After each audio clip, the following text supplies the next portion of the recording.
A very good morning to all of you. You're joining with us today on a continuing professional development webinar organized by the Society of Health Research and Innovation. First of all, let me draw your attention to a few general rules of housekeeping.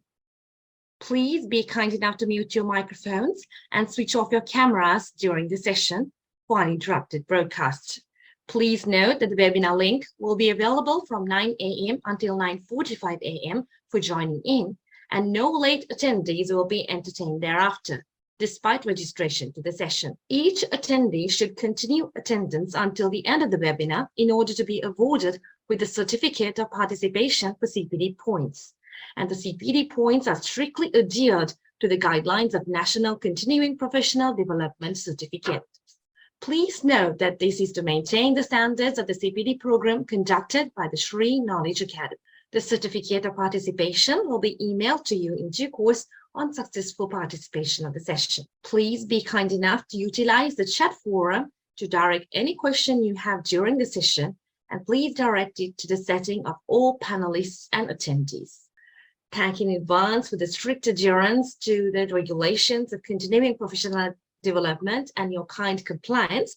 Now, I would like to draw your attention to the eminent resource personnel joining with us today. We're honored to welcome the consultant community physician in charge of the multisectoral unit of National STD AIDS Control Unit, Dr. Janaka Veraguda. Dr. Veraguda is an aspiring consultant community physician with a vast experience in a variety of public health domains in Sri Lanka, and he's renowned for his practical approach and novelty of thinking in innumerable public health aspects. So he's the best person to share you this knowledge on the challenges of ending AIDS in Sri Lanka and novel methods of HIV prevention. Dr. Janaka Veraguda, the consultant community physician in charge of the multisectoral unit of National STD AIDS Control Program, Sri Lanka. Over to you, sir. Yeah, thank you, Saptara, for kind introduction. May I share my PowerPoints? Yeah. Can you see it? Yes, sir, we can. Yeah, okay. Right. Good morning, everybody. First of all, I will thank to Sri for giving the opportunity to talk about HIV, AIDS, and prevention method, and what are our challenges as a country. I think you all can hear me clearly. Yes, sir, we can hear you loud and clear. Okay, right. Well, continue, right. But you know very well what is HIV and what is AIDS. AIDS is the final stage of all HIV infected persons will not go into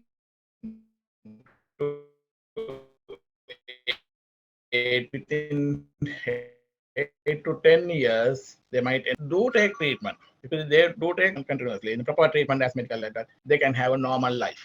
What do you mean by normal life? It's a normal lifespan as well as normal life. Normal life is a child can get the education in preschool education as usual, as others. If they can get through all level, whatever the exams, and if they are eligible, they can get into universities.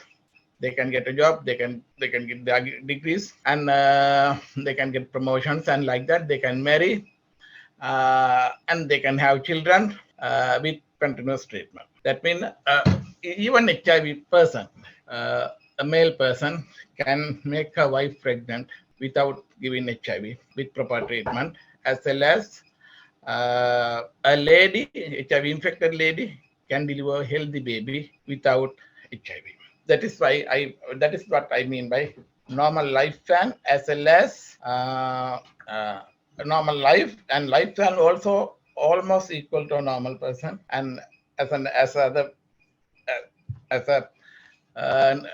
non-HIV person, they can live normal life, die with some other reason due to heart attack or infection or whatever it is. That is the usual scenario. You know what are the methods of HIV infection? There are three methods, main three methods. It's unsafe sexual contact, mother to child, transmission, as well as through blood and blood product. Then, you know, blood transfusion we are making to zero because of the they do each and every blood transfusion. Before transfusion, they check for HIV and hepatitis B, C, and malaria. Therefore, that transmission through HIV we haven't reported any, except the first one, Dr. Kamlika. After that, we have not reported any case due to blood transfusion. And mother-child transmission also last 7-8 years, we didn't have any mother-child transmission. Every year, there are 15 to about 15, 16 mothers with HIV infected get pregnant and deliver babies, but none of them delivered the HIV infected baby. And only remaining part is unsafe sexual practices. And there is a little bit coming up, needless to say, people who inject drug like heroin, there is a high chance of transmitting, but prevalence is at the moment much less, but it might come up in future. You know these things, then through these methods, it is not transmitted. These are the methods we commonly use for corona, but not for HIV. Therefore, they can. That is why I said they can have a normal life. They can get the education in the normal classroom, and they can enjoy with others, but without transmitting the disease. This is a little bit about HIV, you know. And what is the epidemiology in worldwide and Sri Lanka? You know, in worldwide, it's around 37 million of people are infected with HIV in every year. Every year, there are about 15 lakhs, 1.1 million new infections, and without treatment, about 7 lakhs or 0.7 million are died due to AIDS stage. This is the worldwide highest prevalent countries. Out of 37, 20 million are reported in 37 million, 20 million are reported in African countries, mainly Estonia, that is, you know, as Swaziland, and Lesotho, Botswana, Zimbabwe, South Africa, Namibia, Zambia, Malawi, Uganda, and Tanzania, Kenya. Those countries are very high prevalent countries in the worldwide. In Sri Lanka, there are about estimated population of HIV is about 3,700, but last year estimation it has gone up to 4,200. I didn't update this thing, but it is unofficial data. And out of these 3,600, we have detected only 2,900 by the end of 2021. Then out of that also about 2,400 are on treatment. That means almost 35%. That means only 66% are on treatment. That means 35% not on treatment. They are not on treatment. Either they have not been detected, or even after detected, they are not on treatment. Then in this 35% is just prevailing in the society. By looking at their faces, we can't identify. That is the most, and they can transmit the disease to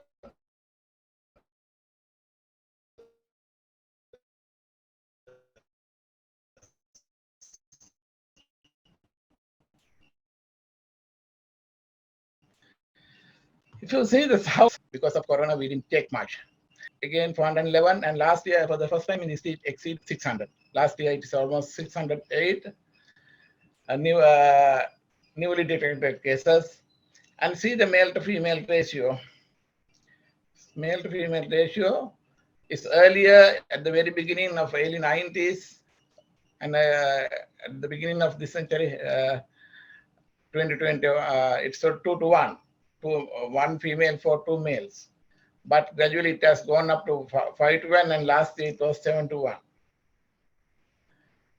Because why? If you see why this is happening, if we analyze the mode of transmission, the male-to-male transmission, MSM activities is going up. And last in 2021, it contributed almost 49% of the total transmit, total detected cases. The MSM activities contributed as a mode of transmission. And other thing is heterosexual. Some of them have not disclosed their mode of transmission. Very difficult to classify to one of these groups. In 2017 or 18, which predict about future, our mode of transmission, This is in 2020, 29, light blue color. It also shows there will be a high rise in of MSM activities. And at the same way, it shows in this graph, MSM activities gone now. Just think about the age. If you think about the age breakdown, yeah. If you think about the age breakdown in last year, about 30% of these infected persons are the in the age group of 15 to 29. It's a very young age, 15 to 29. Right? And if you see the male to female ratio in that 15 to 29 age group is 15 to 1. 15 female to 1 male. No, 15 male to 1 female. Because of the high MSM activities in this age group. And if you see the age group of 15 to 25, if you narrow down now to after 15 to 24, it's same way. Every year, out of total detected cases, it's contribute 10 to 14%. Gradually, the percentage has gone up 8%, 9%, 10%, 12, 13, and last year also, it almost 12%. 74 out of 608 last year. Why?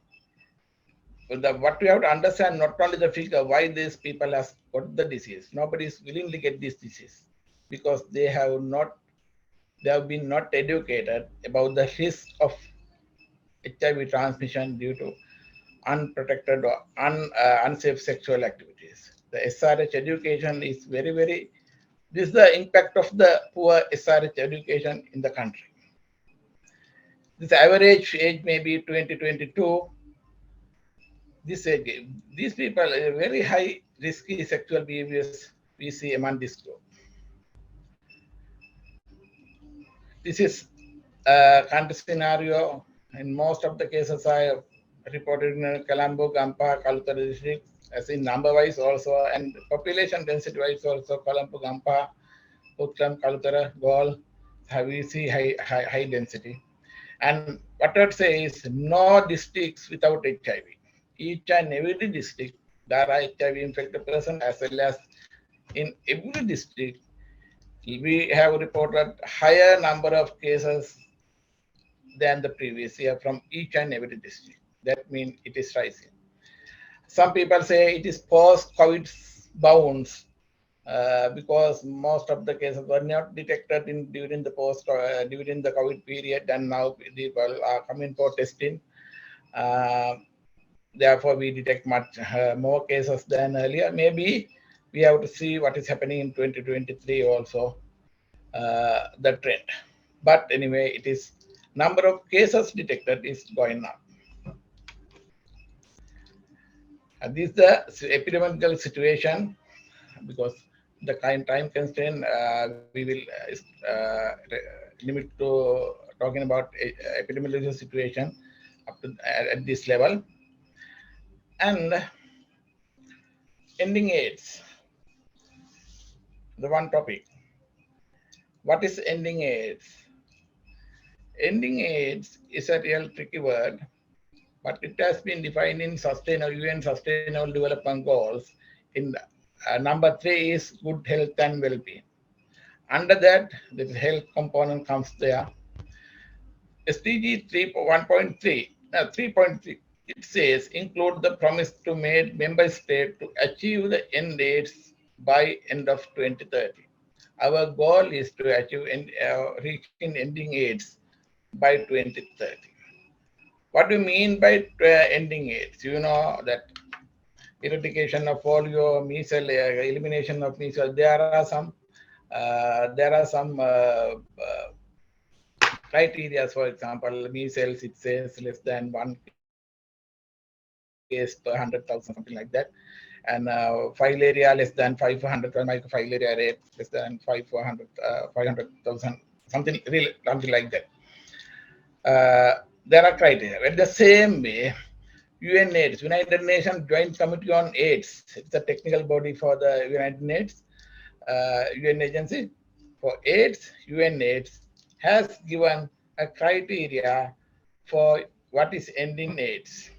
Ending AIDS is a comparative figure.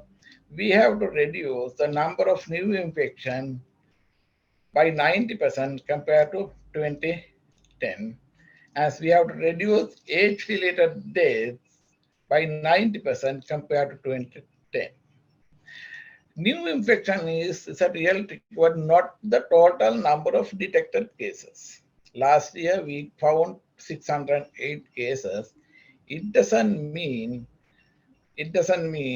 all these are new cases. New cases is there is a computerized formula. We have to give some inputs, and that it's the computer generated formula and give the computer its formula give output.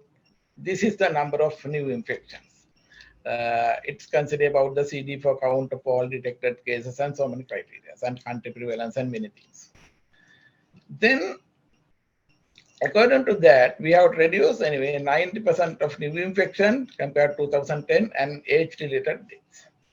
That means no new infection mean very simple theory is here. No new infection mean no transmission. We have to reduce the transmission. That is one thing. No age-related death mean even though we stop transmission, they are already infected person. We have to identify these people and we have to put on them treatment, and then they will not develop into end stage. They will die with some other reason. That's a different reason that not counted for age-related death. Then we have to stop transmission as well as very simple criteria, very simple rationale behind this. And if you achieve that thing, it says AIDS is no longer public health problem if we achieve that stage. And that particular virus, HIV virus, is control. We have control and or contain. We have confined place like that. That is the rationale behind the two criteria. We have achieved only 57% reduction by the end of 2020. In 2010, there were 295. In 2021, 128.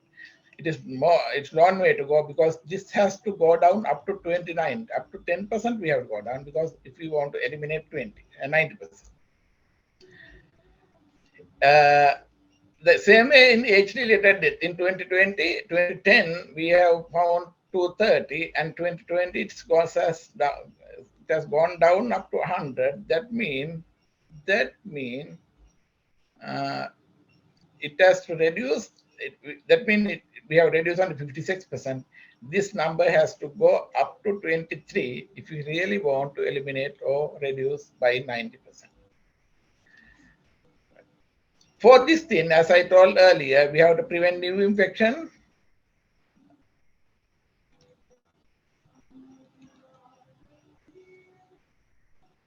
Yes. We have to prevent new infection as we said, we have to reduce. We have to put on treatment all HIV infected person. What we can prevent new infection? More in Sri Lanka, main mode of transmission is unprotected sexual activity, not from mother to child, not from blood transmission. They have to mainly through unsafe sexual behavior. They have awareness, safe sexual practice, and use of condoms if their sex is casual partner. We have to promote this in safe sexual practices. We will discuss later what is safe sexual practice. And at the same time, in that case, in the first slot, we can reduce the mode of transmission. And in addition, we have to prevent age-related death. We have to identify all people with HIV. Then we have to promote testing. But anyway, we are not supposed to test all the country because our country prevalence is less than 0.01. Therefore, we have to detect risky people.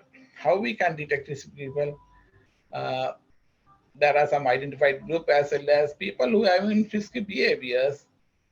We have to promote for testing. Only that person knows whether they have risky behavior or casual sexual partners. We will discuss later. Because sexuality is a highly personal thing. Only that person knows whether they are having risky sexual behavior.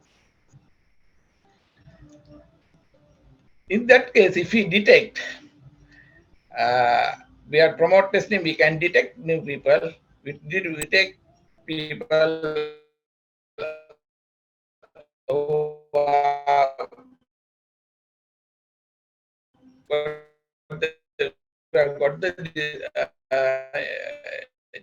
infection, and we can use treatment.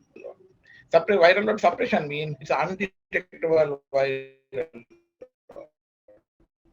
If they have undetectable viral load, U equal U. It is called summary. We have to prevent new infection. That then there is no transmission. And people who have got the disease, we have to identify by promoting testing, and we have to put them on treatment and viral suppression. Viral suppression means undetectable viral load. If they have an undetectable viral load, they will not transmit the disease. They don't transmit the disease. That is I told from the beginning. If they are on treatment, they can have a normal life, they can marry, and they can have children. To have children, they have to have condomless transmit because their viral load is minimum. They have to continue that treatment and they can have a normal life. That is called, that is a U equal to undetectable viral loss is equal to untransmissible. Then to achieve this thing, that means if we want to achieve ending age stage, what we have to do is prevent non transmission and put them all, we have to detect all the cases and put on them treatment and make them viral suppression stage. Therefore, we have to achieve ending AIDS. One thing is prevention.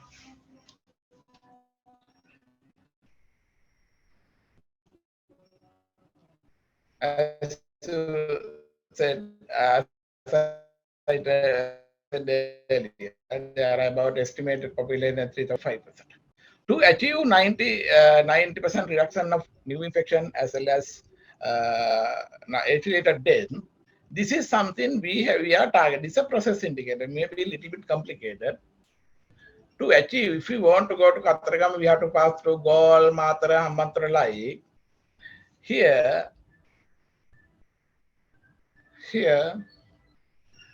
to achieve ending is 2030, we have to detect new cases. Not 95% of the estimated population, estimated HIV patient, we have to detect 95%. That is one indicator. That means we have to promote testing and we have to detect. Out of these detected cases, 95% should be at least on treatment. But here we have put on only out of detected also about 80%. Some people are missing after diagnosis, that's the thing. And after starting treatment, 95% of people who are on treatment should virally suppress. That means they have to go into viral suppression stage. That means they have to continue the treatment. We have to detect. Out of that, all detected 95% should be on at least 95% should be on treatment, and those 95% people or those on treatment, 95% should go into viral suppression. Here, this numerator is, the denominator is estimated population, numerator is detected. This numerator goes as a denominator of the second column. Those who are detected and put on treatment.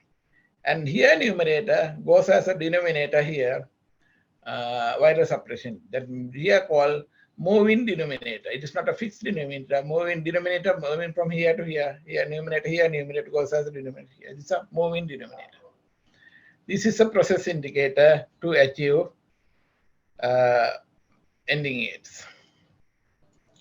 To achieve ending AIDS, we have identified in Sri Lanka Adi Avadana, that the most risky people. Because we are targeting this Adi Avadana more key population, because we are a low prevalence country, with the low prevalence country, uh, with the low prevalence country, we can't target the whole general population. We can't give we're not going to give the whole the full assistance for the whole society. We need to identify these people and do the intervention. Just like in dengue control, we have to identify these places and give the highest risk, highest effort, highest intensity for prevention. The same way we have detected not the place but the risky people, the women, men having sex with men, transgender women, male female sex workers, people who inject drugs, and beach boys. They are involved in a lot of sexual activities, maybe in with tourist people as well as Sri Lankans. And there are MSM activities also in among beach boys and prison inmates, because people who are in closed sitting can have same sexual activities. In addition, this is one group. In addition, we have vulnerable. Vulnerable, not the key. Avadhanamata lakviya key. That migrant population, internal and external migration. Migration become vulnerable. Why? They are away from their cultural bonds. A person here, if they abroad, they are away from cultural bond. Nobody is watching them. They can do. They are very free to do anything. The same a person from Anuradhapura, Paranuru, Kurnagal come here for job. They are away from cultural bonds. They don't have relations, they don't have friends, and they are a little bit free, and they are highly tend to have vulnerable risky sexual behaviors. The migrant public. And trifosas, they are away from their families, they are risk. And tourist industry people, the tourist guides and hotel workers, they are. Therefore, these are people as a vulnerable population. This is the second group.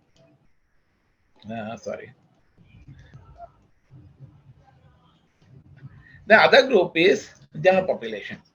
General population, we have to target the general population also, because these all vulnerable groups as well as key population are just from Indian general population. They are not identified themselves as a key group or vulnerable group.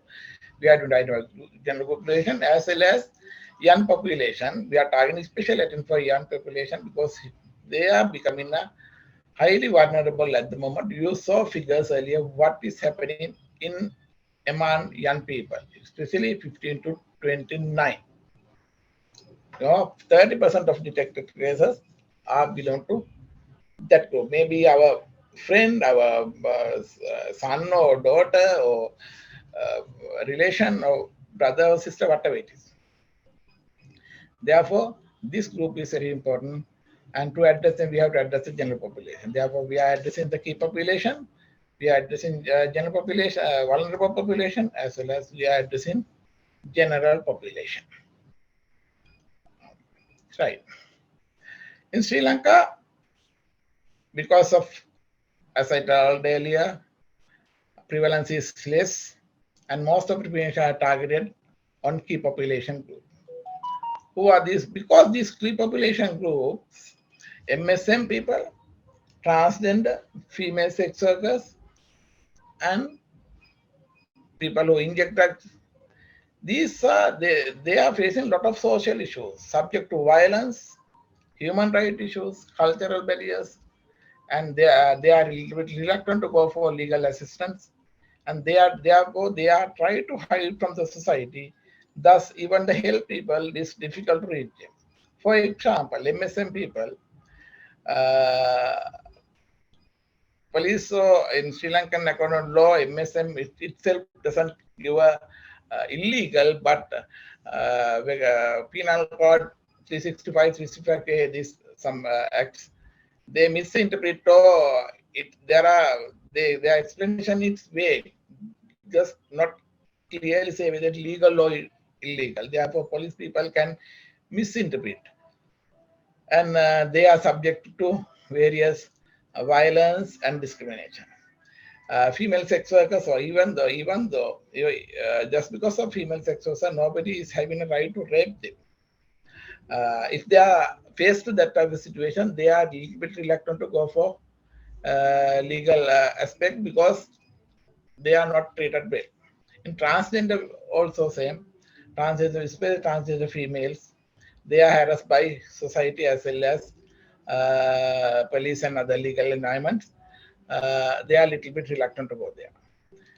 Therefore, they face a lot of problems, and therefore they are trying to hide from the society, and very difficult to reach them. In Sri Lanka, government health system is not strong enough to reach them. Therefore, we are using a lot of NGOs for prevention activities. They are having their society. Transgender people, they are having their NGOs. MSM people, they are having NGOs. Female sex workers, females, they are having NGOs. Therefore, we catch them. We are working very closely with them, and through them, we have educate their peer educators. That means they are leaders. That means Sahacharana.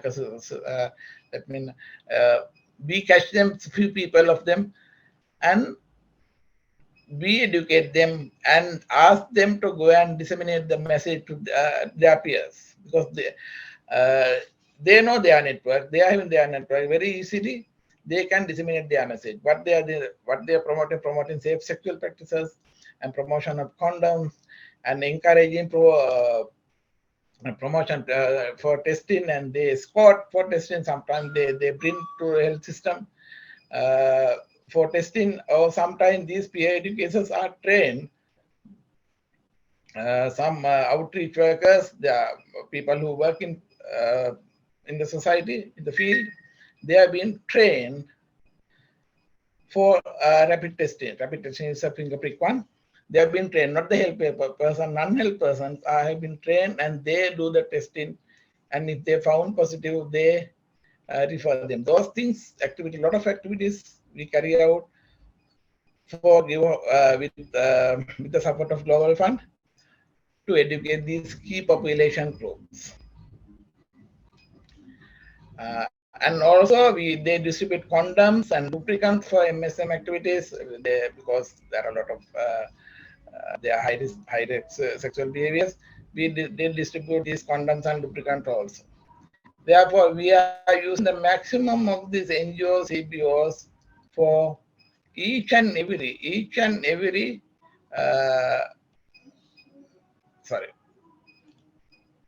these high risk groups. Right, that is one thing. And in addition, vulnerable groups and general population, we are working with other government institutions, these health sector institutions, and NGO, and a lot of international agencies like Global Fund, UNFPA, UNAIDS, WHO, as well as non-health government institutions. NGO CBOs, Department of Prison, Triforces, Sri Lanka Police. There we do a lot of advocacy for Sri Lanka Police, Sri Lanka Bureau of Family Foreign Employment Bureau to educate migrant population and tourist industry, and Youth Service Council, Youth Corp, because these government means two institutions to address Youth Corp and Tarna Seva Sabhavata, Tarna Balakaya, Youth Corp and Youth Service Council, Vocational Training Authority, education sector, higher education, universities.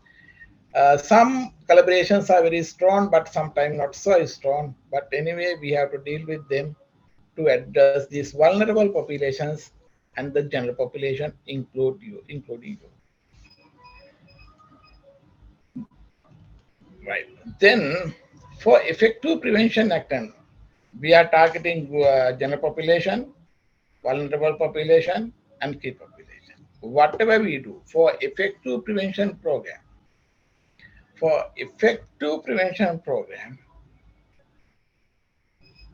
these three activities should be implemented. One thing is behavior intervention. Behavior intervention is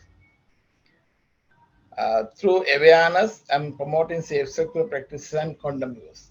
That all these three categories, as a country, we are do behavior interventions through awareness and promoting safe sexual practices and condom usage. By promoting safe sexual practices, what we mean by safe sexual sexuality in our stand, what we say is abstain until marry from sex.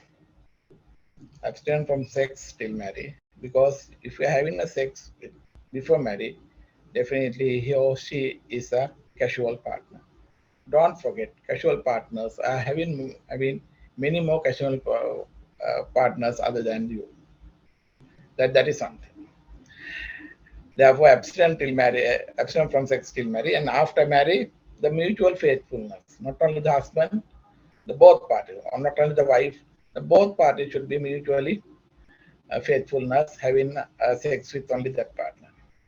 But if these two are practicing HIV or STI, is no longer in the country, but it is spreading because people before marriage, even after marriage, they go for casual sexual partner.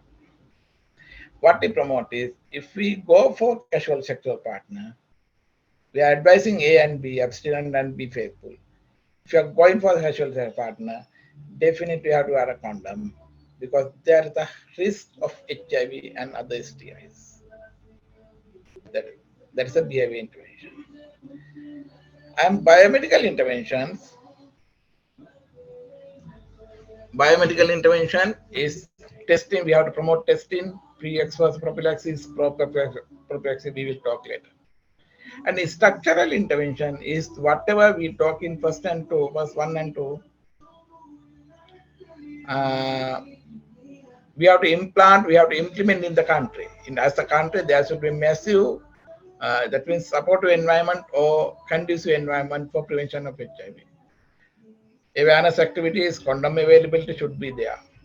Condom should be available, freely available in pharmacy as well as government sector, PHI, midwife, STD clinics, NGOs, wherever, and condom distribution, condom vendors, whatever.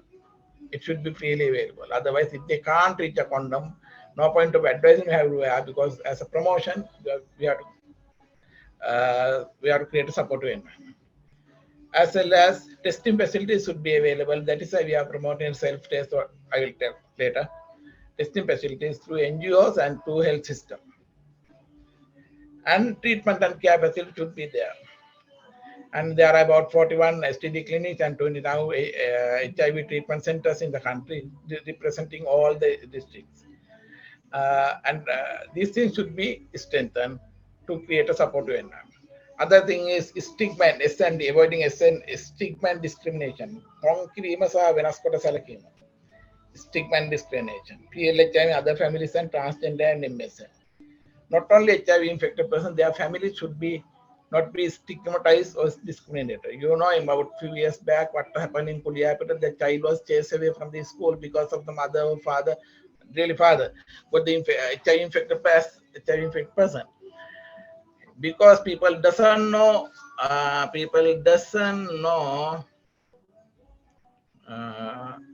the mode of transmission and this scenario. That is why people behave like that. Some in about 10 years back, some HIV persons' houses were burnt.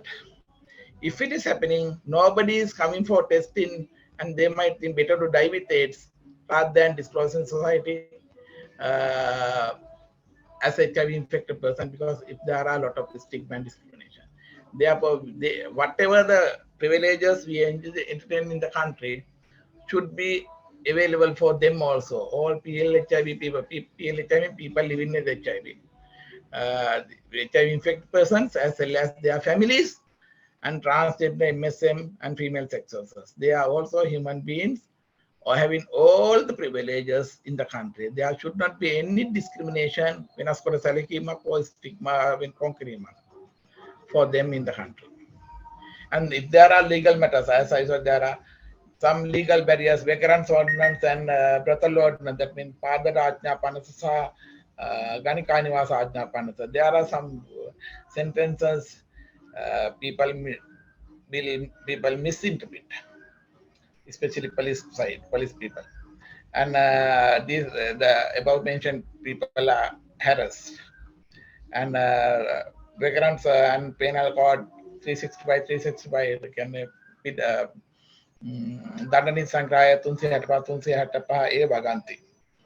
It doesn't clearly describe whether MSM activities are legal or illegal. Therefore, people misinterpret. These are legal barriers. We have to address that part also.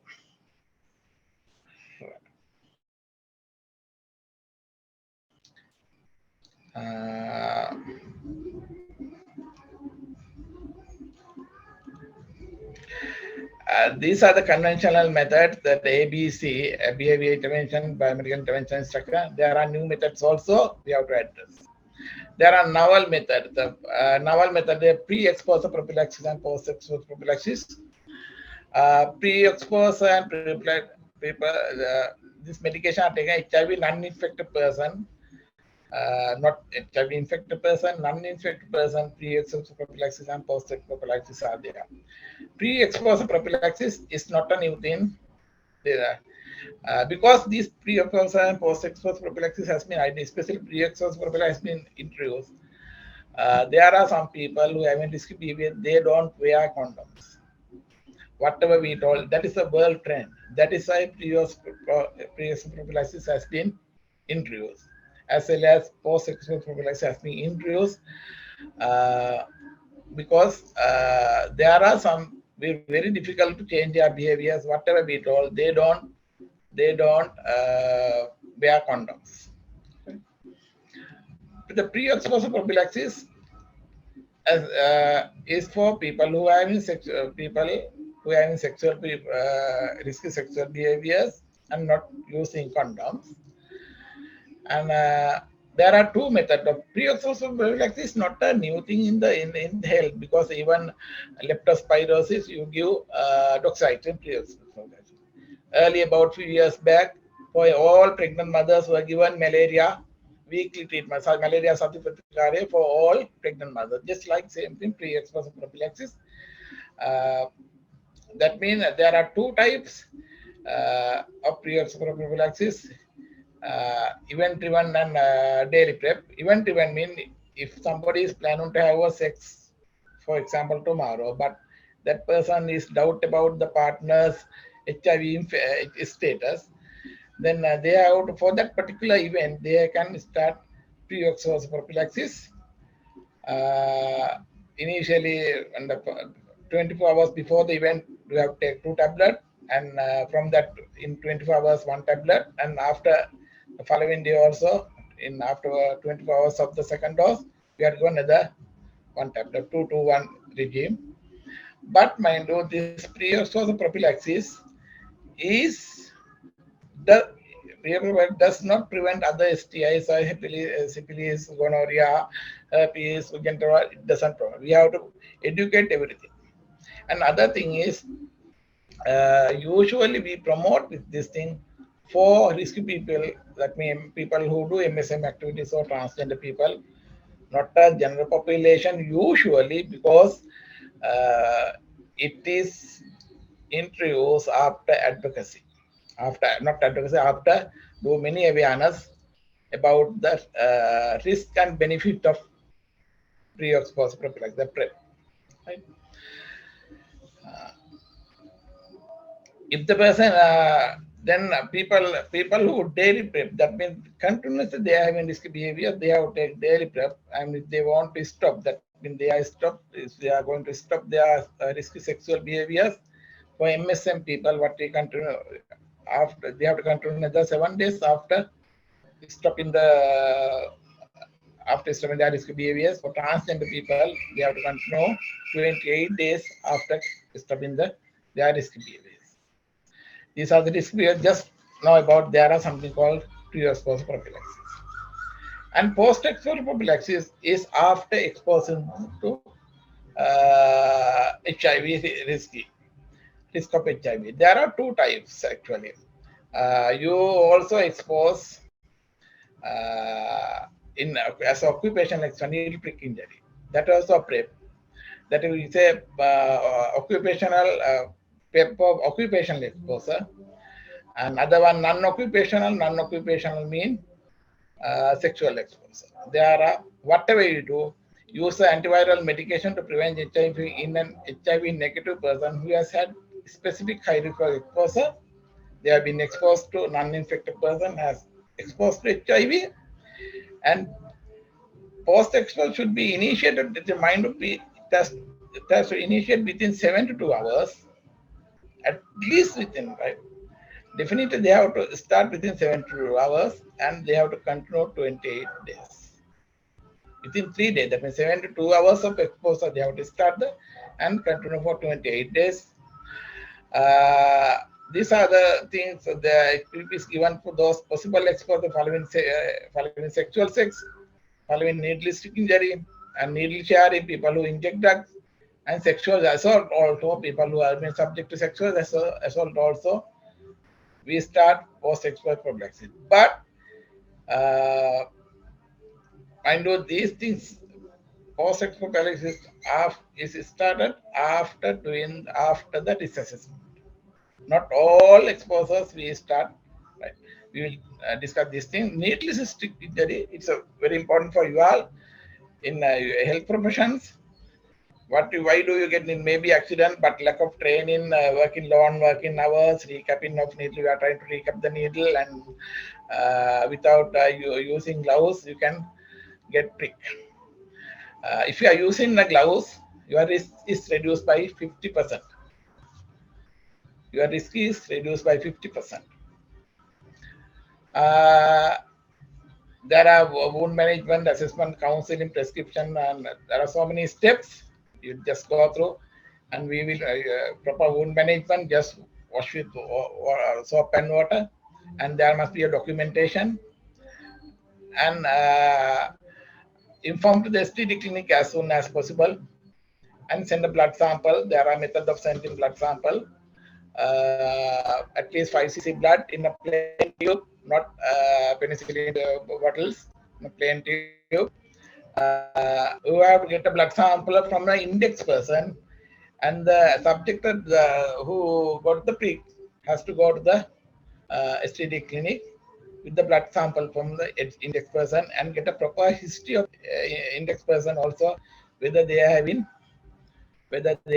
sexual behaviors, because but sometimes this blood sample may be negative in window period, but if they are having to assess the real risk, get a proper history of index person of the sexual exposure. Right. Then at the STD clinic, uh,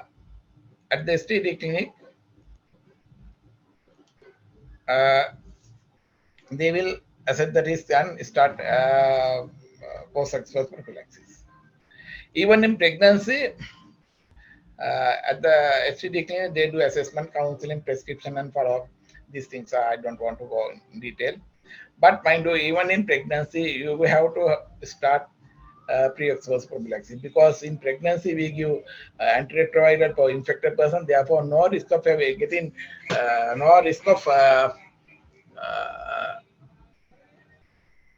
starting post-exposure prophylaxis for pregnancy. Therefore, it is not a contraindication. Other thing is these things for post-exposure prophylaxis for occupational exposure, for non-occupational, following sexual exposure also. Mind you that if you think that you had a sex with yesterday, and now today you are a little bit worried about your partner, whether she had some HIV, then definitely immediately go to the STD clinic and they do a risk assessment. Risk assessment being the HIV prevalence in the country and the sexual act. Considering all these things,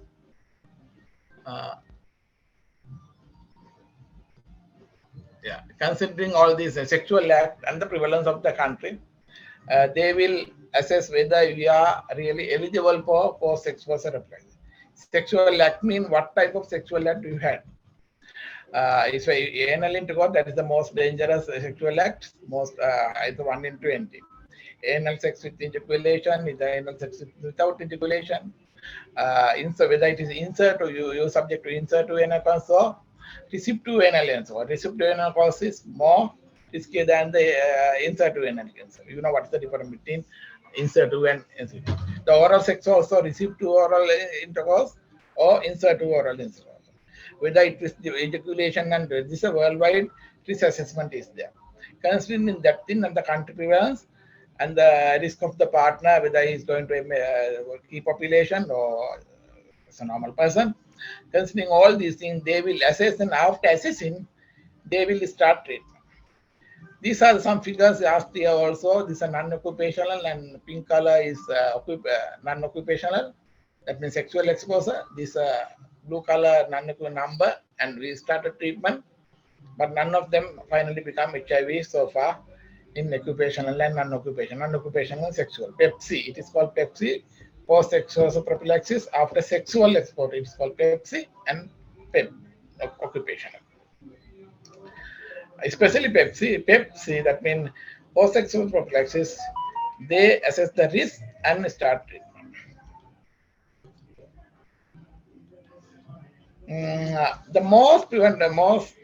The successful method is the barrier method or using a condom. You have to wear it on. You should be able to know how to wear it, how to remove it, at what stage, from the beginning. All these things very important for if I consider about the condoms. Other thing is uh, some people use, especially people who do anal intercourse, they use lubricants and they don't use proper lubricant. They use some baby cream or whatever the ointment for as a lubricant. But most of these creams you use in daily basis are petroleum based. Petroleum based lubricant is petroleum based lubricants is really can damage the condom. Therefore, you have to use water based, the YK gel or so many brand and Easy Glide, something like if you really want to use a lubricant, not baby creams like that, various moisturizing creams, those are petroleum based.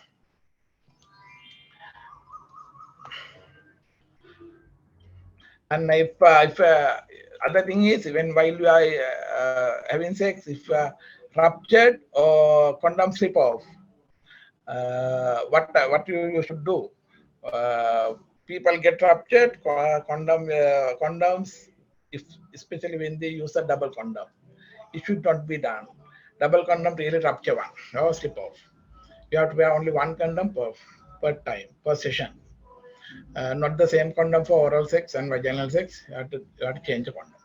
As well as if you ruptured, we have to slip off. We have to take off the condom completely and wear a new condom. If a lady think about the contraceptive method to avoid pregnancy and visit to this, just like the post exposure, it's a that means you have been exposed to sexual tricks. Therefore, visit to HTD clinic. They will assess the risk and they will start post-exposure prophylaxis for those who ruptured or slip of condoms. Right. Anyway, within 7 2 hours, as I told earlier, we have to go there, and they will screen for other HIVs also in 2 weeks' time. And uh, to prevent the condom failure, correct technique of oil-based correct technique and stop. Sorry, here wrong word. Use oil-based. No, it's not to use. Do not use oil-based lubricant and proper storage. Some people store condoms in a very heat environment. It is a rubber. It's produced with high technology, but it's a rubber product. There's an expiry date. Uh, all these expiry date is exceeding, or if you export to high sunlight, it can damage. And it might damage or various insects also be storing and keeping it also is a technique how to keep it securely before use. Another group is people who inject drugs. Uh, the people who inject alcohol, they are having needle exchange program. It's a new method, needle exchange payment. It's a legal matters will be looked after by legal people, but as disease prevention people, health people, we have to stop needle sharing. Therefore, we have to introduce, if they are using, we have to introduce new needle at each and every person separately, not to share with the group. Therefore, there is a needle exchange program. We give them needles. Some people argue that they are having money to buy heroin. Why don't they buy needles? But there are some barriers, and their priorities are different. That is why we have to educate them. The last point is a testing. Why we do testing? It's a promoter testing is highly important to detect people for HIV or people who are in high risk. What is the benefit of testing is if you are positive, you are on the treatment can be started and you can go for normal life. And second benefit, if you don't transmit to your loving people, your wife or your partner or whoever. Protect yourself and protect the society, and it stop transmitting disease in society. If you are negative, the people who did the people who did the test will explain how to be negative for your whole life. They will do counseling and awareness program. Therefore, visit for testing is there are many benefits for protect yourself as well as protect your partner as well as if you are negative, they will advise you how to keep on negative, how to be negative for your whole life. That means promoting safe sexual practice. Because we have come for tests, we have been exposed.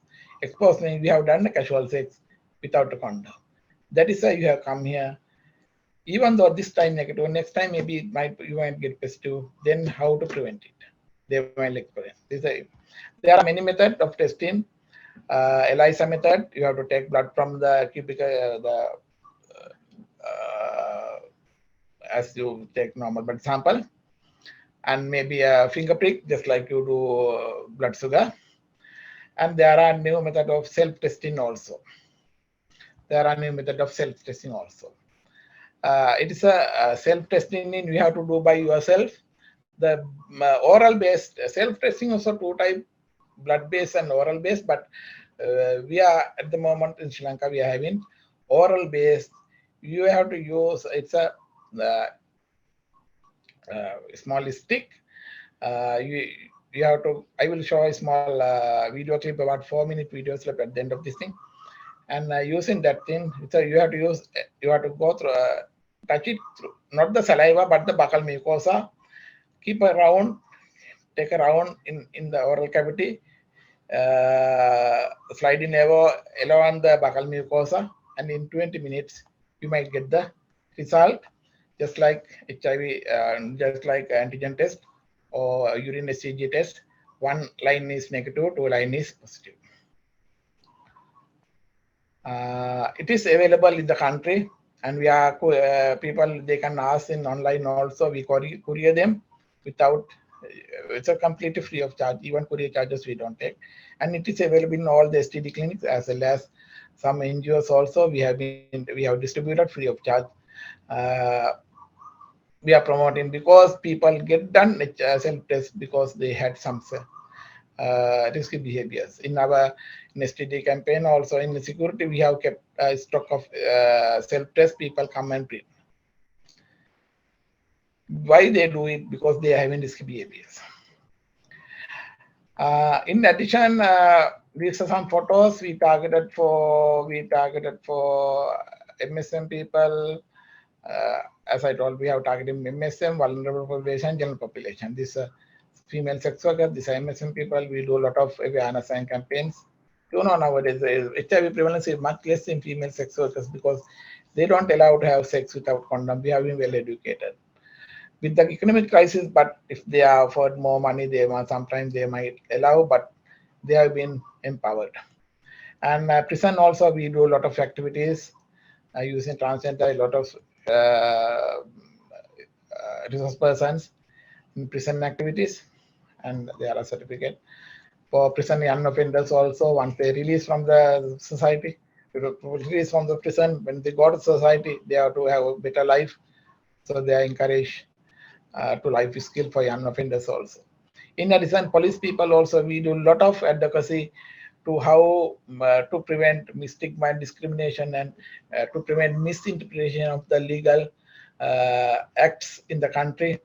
A lot of activities for prison staff using very dominant figures in the country, because they are highly influential on police. Sajid, this Pratibha Mahanama, Sajid, and we get on some transgenders, MSM people also to sense them. And district wise also we do, national wise also we do for police people, and a lot of activity we do for family by joining with family bureau and youth council, youth corps to educate the general community. In addition to visiting to various factories or workplaces. Yeah, main challenge. Our There are so many challenges actually.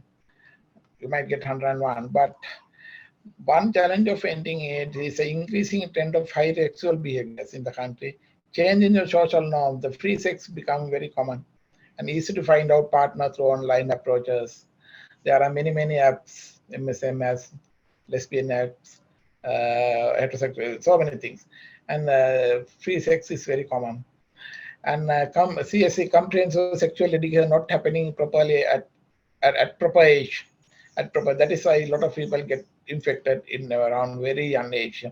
And sexual education has to be started from the family itself, from parents and school and other and school and vocational training centers, universities, all the universities in orientation program. These things should be included to safeguard these people, the young crowd. And there are a lot of stigma and discrimination and attitude toward people living with HIV and families and relations. And not only HIV people, families, as a like population, MSM, transgender, female sex workers. They have in equal right as us to entertain all the privilege whatever available in the country. Therefore, stigma discrimination should be zero. And finding people with people living HIV that has not been people that have not been detected, the remaining people, the people those have not been detected, we have to identify. Therefore, people who have risk behaviors, we have to screen. And after finding also, some people give wrong address, wrong telephone, they are missing, and they don't come for treatment for various people for various reasons. Therefore, linking the after testing to treatment. Even after treatment, we have to adhere to the retention on treatment, and adherence is very important.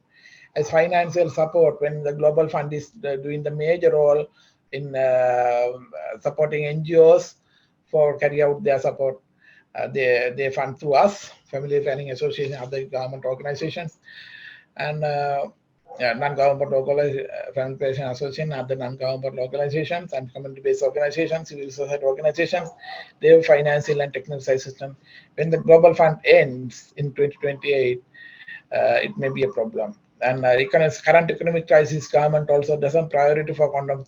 Those are so we have keep on fighting. Not only condom for HIV treatment, also they don't give. Sometimes priority goes to some other diseases. But administrators, policymakers, and political leaderships all should identify the risk of this disease. Sexuality is a highly pleasurable thing, I know. Everybody knows that. But we have to promote safe sexual practices. And people who have got the disease, we have to treat them. Therefore, to minimize the HIV new infection, once people get infected, we have to treat. The government has to treat the whole life. Then it's more costlier than the prevention method. Therefore, they have to understand the scenario for identifying the benefit of prevention method and allocating more money.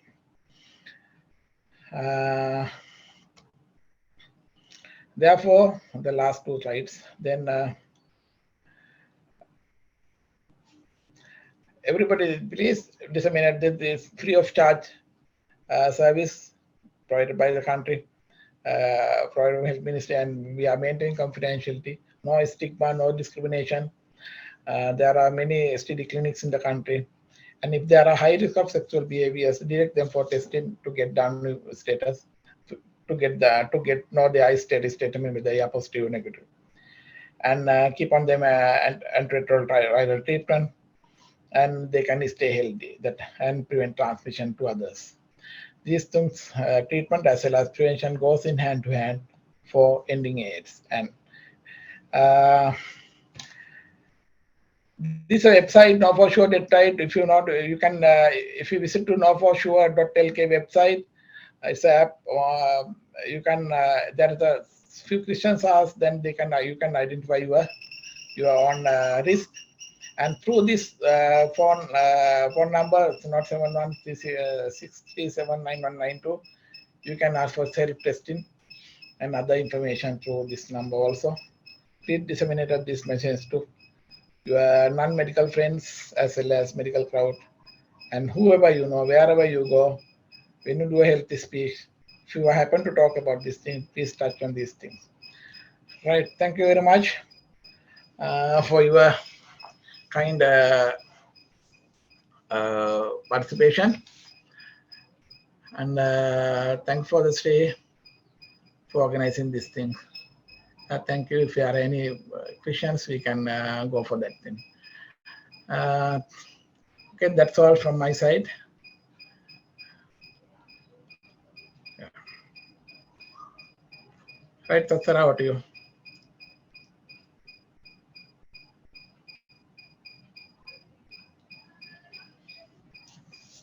Thank you, sir. So on behalf of SHRI, the Society for Health Research and Innovation, I would like to take this opportunity to extend our sincere gratitude to Dr. Janak Veerakoda, the consultant committee physician in charge of the multisectoral unit, National STD AIDS Control Program, for sharing the views on this interesting topic. So thank you. Now we would be moving on to the questions and answer session. So in the webinar, so please be kind enough to direct any remaining questions to the chat function adhering to the guide which is given.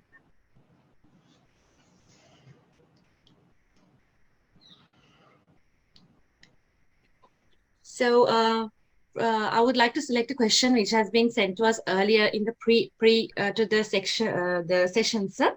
So one of the medical officers has asked, what are the actions which are in process to improve the awareness in school children about these AIDS? Yeah, school children, there are some restriction at the moment. We can't talk everything for all ages. But not only AIDS, age-appropriate sexual education has to be started from grade 6 onward, but now they are going, at the moment they start at grade 9. But it has to start, that means age-appropriate sexual education has to start very young age, very low level, low grades, right?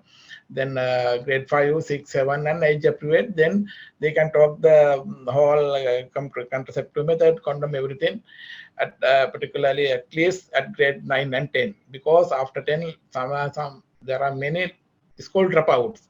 Before they drop out from school, we have to educate everything. Then we have been with the Family Health Bureau. We have been talking with the Minister of Education, and they face big problem about few years back. Hatepata also, you can remember. Therefore, but now they have, as a policy, they have agreed to start sexual education from lower grades. Lower grade means grade 5 onward, 6 onward. Yeah. Because they are, whatever we do some cultural norm also. This is not a cultural norm. In school there are some religious groups, they protest, and politicians also doesn't want to confront this thing, and they want to have a additional problem. That is why they delayed. Now anyway they have taken decision to start this thing. Thank you, sir. And another question that we have received is about the updates on treatment of HIV patients at dental clinics, whether there is a newer approach or whether it could be incorporated. Yeah, so one of them have answered, requested answers on those. Dental clinics. But actually, if we are doing a universal precaution, whatever the when we are patient handle, there is no chance of transmitting. Right? If they are using gloves and they don't want to disclose their HIV status uh, for when they are going through these things. But I didn't get to really why HIV treatment for dental clinics. I couldn't incorporate these two things. I didn't hear properly. Maybe what they wanted to post must have been so that just as which we have included in a lot of other medical areas. So whether this screening and empowering people and this advocacy and education of the people whether it could happen at the dental clinic as well. So I think that is what they wanted to know. Yeah. Oh yeah, maybe, but there's a very less risk of transmitting because it is not transmitted by ourselves. You must have a finger prick. You must must have a finger prick. But I don't think with this really. But we can discuss that thing if they are because they are the people who know they are about procedures, and at this stage they might get exposed. We can talk with them. Yeah. Yes, sir. And there's another question which has been posed. What are the steps or things which the national campaign have taken in improving the knowledge among medical officers regarding HIV testing? So, as you know, this Shri session itself is a forum of improving the knowledge of the medical officers itself. So, they would also like to know about the other measures which are on the way. Yeah, one thing is what we have proposed is to include these things uh, in medical curriculum. Uh, Actually, it is there. We have to strengthen and we have to give a priority. Medical school, medical student, they are having an appointment here. They be this mean after graduating, I think. No? After graduating, one thing is control and population education is very important. That is why not only HIV, about other diseases also, they lose their touch with new things. Right? It is common for this thing also. That is one thing. In addition, district-wide, there are many clinical associations. For each and every district, most of there are consultant venereologists. They do prevention and treatment part both. You can use that them as a resource person. At the national level, from national level, it is very difficult to do the education from the whole country unless through this type of activity. But it has to be decentralized to national district levels. Right? In district level, there are district AIDS committee meetings. These in that forum, there are regional director of health services is there, hospital representative from hospitals are there, and consultant venereologists are there. They can talk this thing how to educate the medical community, medical professionals in that particular district, and they can set their programs, so education programs, so whatever the capacity building programs. Yes, sir. Thank you. So that as we discussed about these multi-sectoral involvements, sir, so another question which has been posed is how to improve this sharing of data between different campaigns like TB and HIV campaigns together, with whether they would benefit the programs. I think what they want to mean is like most of the TB patients with the low level of immunity, so they are being detected. So they want to know whether there's a chance of incorporating the data. Yeah. Yes, we do closely with the TB program as well as blood bank. Yeah, we are having from the national level for all TB patients, they test for HIV as well as all HIV people. They are select criteria. If they are within that criteria, they are tested for TB.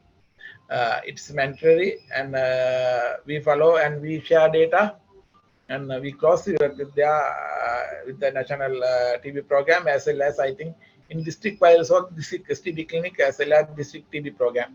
They share their work, and we share our statistic data, and it's happening. Not only TB program, blood bank also it's a very important component of our program.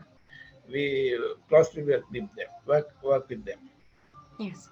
Okay. The recent question which has been posted on the chat, sir, whether they want to know whether a person can get infected from HIV infection by through surgical equipment like needles which have been stored more than 3 months prior as an accidental injury prick. No, Yeah. because once it can't live in the environment for longer time, very few minutes or less than that, and the surgical instrument usually they don't reuse without proper cleaning and sterilization. 6 months, uh, 3 months, after 3 months, there's no chance. All right. A surgical Okay. instrument. Okay, sir. And one last question, sir. This was sent to us at the earlier stage of the discussion. So why they want to know why we are taking 2010 as the year of initiation on comparison why when we talk about ending AIDS. Yeah, that it's also a problem for me also. But the thing is, in UN AIDS, they consider the worldwide trend and highest epidemic levels on those days, uh, and that's the reason, considering the world epidemic trend, they set a benchmark. That thing, and but we think still we can't reach that. Still we can't reach that. That is they have has the highest benchmark, and if you can you reach this, and with a difficult task, that is that is why they said the 2010 figure. They have thought it's the most appropriate benchmark for proper for ending AIDS. All right, sir. So and it concludes our question and answer session. And thank you so much, sir. And I would like to extend my special thanks once again to Dr. Janaka Verakuda, the consultant community physician in charge of the multisectoral unit of the National STD AIDS Control Program, for his very valuable input and for his precious time. So now we would like to wind up the session on the challenges for ending AIDS in Sri Lanka and novel methods of HIV prevention. So thank you all once again for your participation, and hoping to join with you in another interesting webinar through Shri Knowledge Academy. I wish you all here a wonderful day and a great weekend. Thank you. Okay, thank you.